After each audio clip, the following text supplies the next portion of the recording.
Welcome to the next installment of Full Circle Ancestry's German Ancestral Heritage Series. This is Part 2, Limbach by Eltmann, Germany, and the story of Anna Bauer, born 1852. As the title would indicate, today we continue our progression westward by dipping into Germany, specifically Bavaria, formerly Freistaat Bayern, or the Free State of Bavaria, which is one of the 16 modern federal states of Germany. Bavaria itself is divided into 7 administrative regions and will be at the eastern edge of Lower Franconia, or Unterfranken, in the district of Eltmann, in the village of Limbach. The history of all these different levels of administration is far too complex for this treatment. I just mentioned them for the purpose of placing us in what many would consider to be the heart of Germany, although people from any other part of Germany might feel the same way about themselves. It is also important to be specific about which Limbach we are speaking. Typing Limbach into your favorite satellite mapping program could reveal any one of more than 20 locations bearing that name in Germany alone. The name likely derives from the presence of linden trees along a brook or stream. One can imagine many such places being given this name independently. Before we dig deeper into the area we're visiting today, let's talk about why we're here. Back to the family tree. Remember that in Part 1 we reviewed Georg Janka, later known as George Yanker, who was my maternal grandmother's paternal grandfather. This time we shift to my maternal grandmother's maternal grandmother, my matrilineal great-great-grandmother. In more modern speak, this is also termed my mitochondrial DNA lineage, as mitochondrial DNA is always passed only from one's mother, all the way back in time. As usual, the process of discovery starts with the most recent records, in this case a death certificate from 1918. Her married surname is listed as Anna Marie Zimber, with a birth date of 8 December 1852 and a maiden name of Bauer, but without any other parental names given. The certificate, testified by her son Charles, also indicates that both her parents were from Germany, but it's no more specific than that. Her appearance as Anna or Annie Zimber in the 1900 and 1910 U.S. censuses is consistent with all her death certificate information, plus they both include an immigration year of 1873. Her grave marker at St. Augustine Cemetery in Shaler Township, Pennsylvania, is inscribed as Anna Bauer Zimber, also with a birth date of 8 December 1852. All of this is well and good, but Germany up until 1918 was an even bigger territory than it is today, and even with a birth date and a maiden name, especially one as generic as Anna Maria Bauer, I would be hunting for a very obscure needle in a very large haystack. Then arrived my saving grace once again in the form of the Diocese of Pittsburgh. The 1895 St. Augustine Church Baptism Record Index for Anna's daughter, my great-grandmother Dorothy, indicates that Anna Maria Bauer was from Maria Limbach, Bavaria. I must confess that Maria Limbach sounded like a strange name for a place, but it was a great deal more than I had without that record, and it narrowed my scope of search down to Bavaria as well. It turns out that I quickly learned more, as search engine hit number 1 for Maria Limbach revealed Wallfahrtskirche Maria Limbach, or the Pilgrimage Church Maria Limbach. More on the church itself soon, but my priority was to determine whether baptism records were available for this church for 1852. Indeed there were, on the Matricula Online website. The site lists the patronage of Limbach by Eltmann as Maria Heimsuchung, or the Visitation of Mary, which I found to be the formal name of the church. Navigating to 1852, I put my eyes on this baptism record. Anna Maria Bauer was born on 9 December 1852. Thus her death certificate and grave marker are 1 day early, but this is a minor and not uncommon inaccuracy. I had found the right Anna for sure. Do bear in mind that in 1852 there was no country of Germany. Anna was born in the Kingdom of Bavaria, at that time one of the several independent states that would ultimately unite to form the German Empire in 1871. Thus, by the time of her U.S. Census declarations and her death certificate, Germany, given as a birthplace, would have been understandable.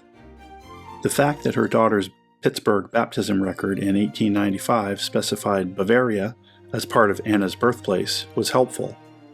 The fact that it listed Maria Limbach, a church, rather than just Limbach, a common place name, is uncanny. But Anna's baptism record turns out to be even more insightful than that. To begin with, the paternal section is crossed out, and Anna's mother is candidly listed as Apollonia Bauer, unmarried daughter of the unmarried Margareta Bauer. With no intent of casting aspersion, it seems that Anna was born the illegitimate daughter of an illegitimate daughter. There is a subsequent note added some unknown time after the initial record that Anna's birth was legitimized in the eyes of the Church by Apollonia's marriage to one Nicholas Graef. Any reference to Anna's maiden name in subsequent records always shows Bauer, never Graef. Apparently, since she was given the name Anna Maria Bauer at birth, she or her mother decided for her to keep that surname even after Apollonia's subsequent marriage. The baptism record gives a residence of Eltmann, Limbach, 34. I hope this leads me to somewhere specific that I can find if land records exist from the 1850s for this area, but that is one item open for more research. Well, I need something to do next. One more morsel worthy of mention is the final entry of the record. It is a note added well after the baptism itself, the kind sometimes, but by no means always, made when something notable happens to the baptizand, most often their marriage or death. In this case, the note says Anna emigrated to America on 2 June 1873. Can you say dopamine rush? This matches the year given on her 2 census records and narrows down the time frame, which is helpful as more than one young Anna Bauer arrived from Germany in 1873. In this record, Anna Bauer, aged 21, arrived at New York's Castle Garden Depot. Ellis Island was not used for entry until 1892, from Hamburg via Le Havre. The trip lasted from 9th to the 23rd of July, starting more than a month after the baptism record's note. This differential in date is reasonable given potential transit times over land and other unknowable details about their preparations for travel. Now that we've got Anna Bauer standing at the southern tip of Manhattan, let's return to Germany, to Bavaria, to Lower Franconia, to Eltmann, to Limbach, to Maria Limbach. It is a pilgrimage church on the site where Christian pilgrimages were recorded as early as 1023, although the exact reason for this location is lost to history. The current church building has its cornerstone laid in 1751, with Balthasar Neumann at the reins of its design. Neumann was an architect of note in the late Baroque period, but unfortunately died before the church was consecrated in 1755, and the final touches of the interior were wrapped up by 1762. Maria Limbach lies along the Fränkischer Marienweg, a 900-kilometer or nearly 600-mile hiking and cycling trail linking dozens of shrines, chapels, and churches dedicated to the Virgin Mary. I've barely dipped my toe into that experience, but Maria Limbach seems like a good place to start. The church turns out to stand a fair piece away from the village of Limbach itself, surrounded by some agricultural fields with only a few small structures within shouting distance. The building is by no means tiny, but its placement gives it a sense of scale out of proportion to its actual size. My honest overall assessment of the exterior is that it is rather subdued and not impressive in the way I might expect from one of the great Baroque-era architects. The front face of the church looks as much like a high-end apartment block than anything else. Only the frieze, displaying the colorful coat of arms of Neumann, the golden rays surrounding the diminutive statue of Mary at the roof peak, and the stylized cross on the apex of the bell tower give the exterior a splash of splendor. By no means unsightly, the outside walls do nothing to prepare you for what awaits on the inside. The bright white walls and the ample natural light that enters the room, even on an overcast morning, provide the perfect background on which are placed some of the most delicate, intricate, and frankly flamboyant pieces of sculpture one could expect to behold. Most of the interior pieces are by Johann Peter Wagner. The pulpit from 1760 sets the theme of tediously carved dark wood highlighted by gold leaf and accentuated by white statuary and details. The left side altar from 1761 features St. Jude Thaddeus flanked by St. Francis of Paola and St. Anthony the Hermit, with angels flying cover. The main altar, also dated to 1761, rises nearly to the ceiling of the sanctuary, impressive in its own right, and of course features Mary in the center holding the infant Jesus. This central element of the altar is from the late 1400s.